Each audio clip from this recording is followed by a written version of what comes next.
with former RCMP Deputy Commissioner Pierre-Yves Bourdois, who joins me now. PY, good to see you. I'm very happy you could be here today because I have a lot of questions that I'm hoping you can help me with.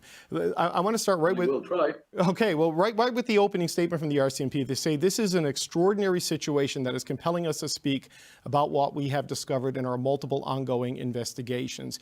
We feel it is necessary to do so at this time due to the significant threat to public safety in our country. What does that mean in terms of what is the threshold for the RCMP to get to this level of public disclosure on a threat to public safety?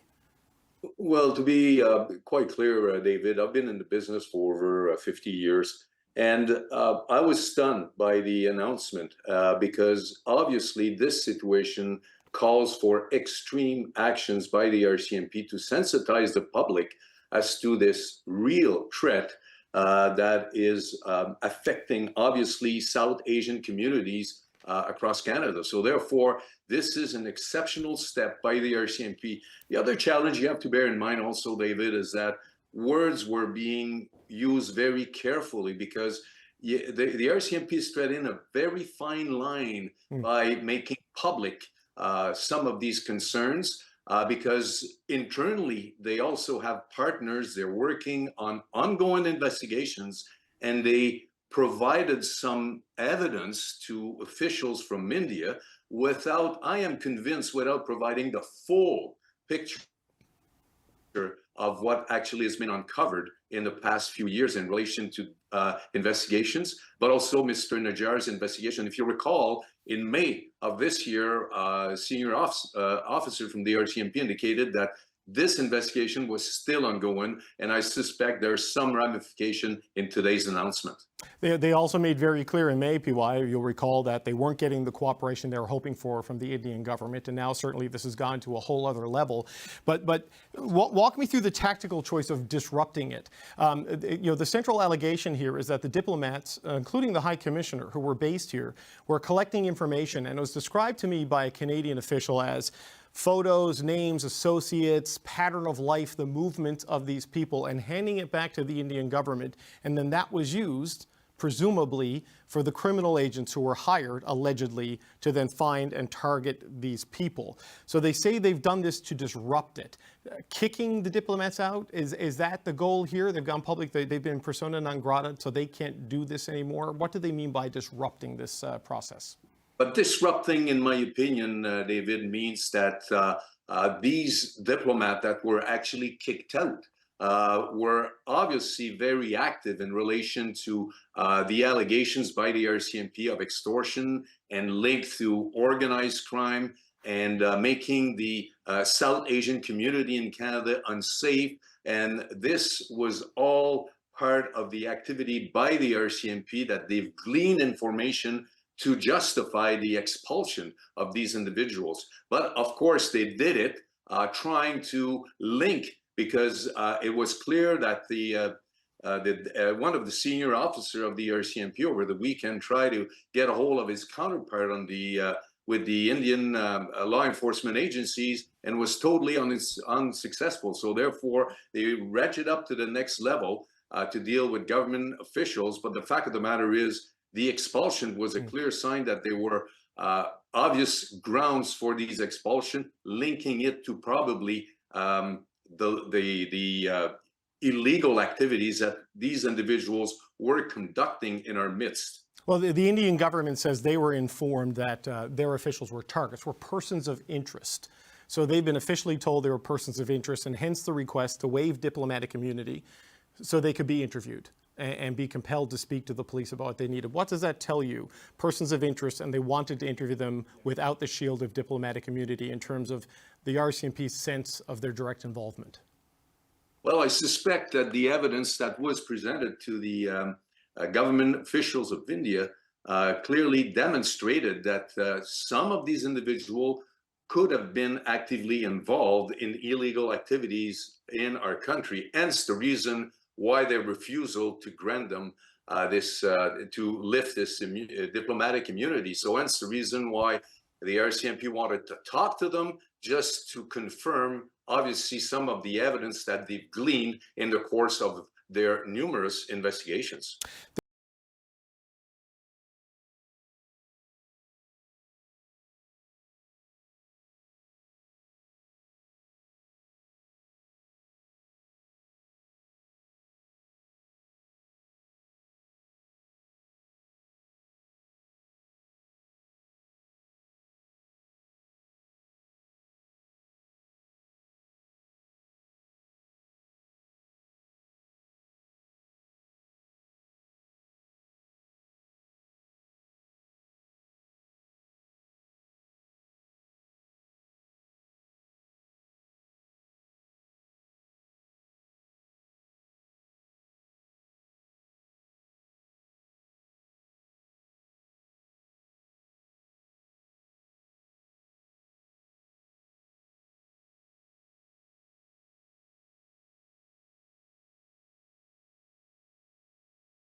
The images that have sparked outrage across India.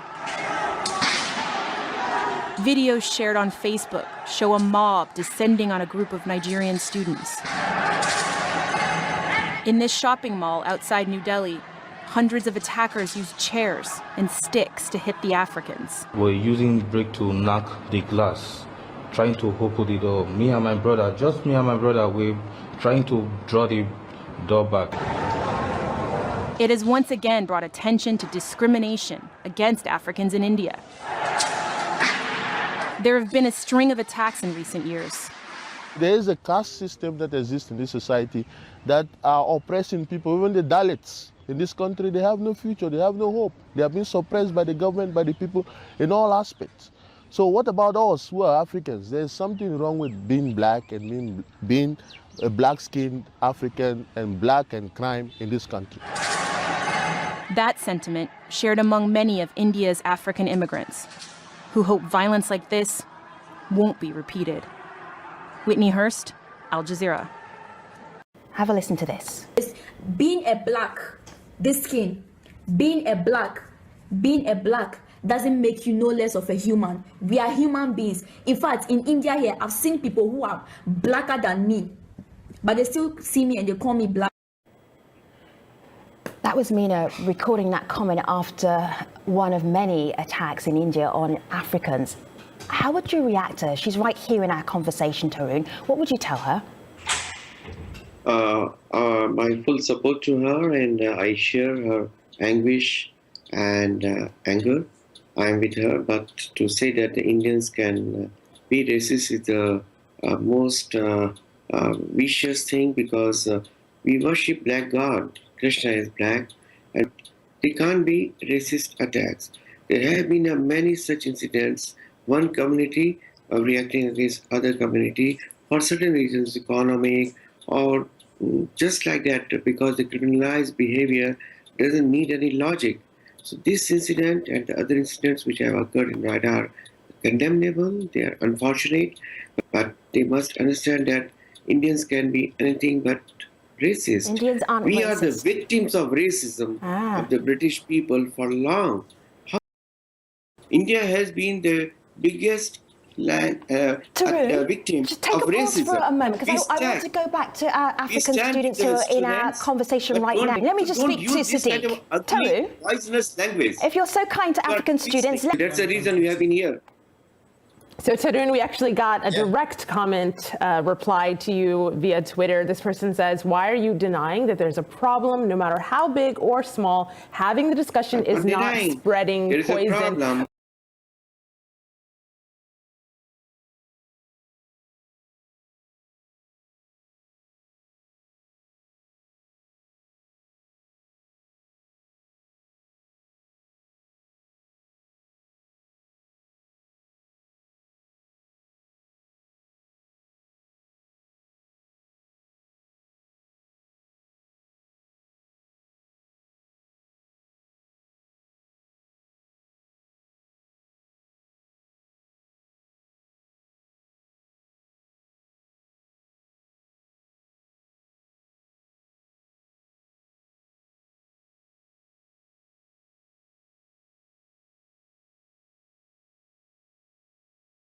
On January 29, 2014, a young guy, Nido Tanya from Arunachal, was beaten to death in the Lajpat Nagar market of Delhi. The reason? He looked simply different.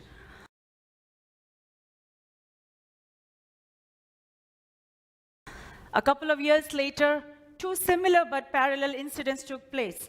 Two young guys from Mizoram were beaten in Bangalore.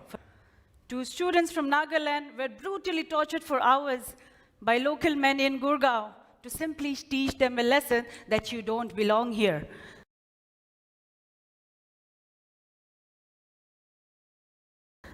What's terrifying is their intent. They chopped off one of their hair and said, if you tribal people from the Northeast come here, we will kill you. A few years later, my friends and I were denied an entry into a hotel in Jaipur just because we didn't look Indian enough.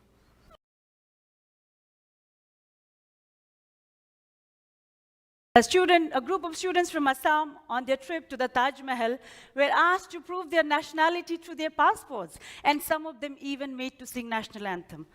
A girl from Manipur was harassed by an immigration official at Delhi's airport, asking her, "Tum Indian to nahi dikhti ho. You don't look Indian enough." He also wanted to test her of her Indianness by asking how many states comprised India and what were the neighboring states of Manipur. Now, what is this racism? We want justice! We want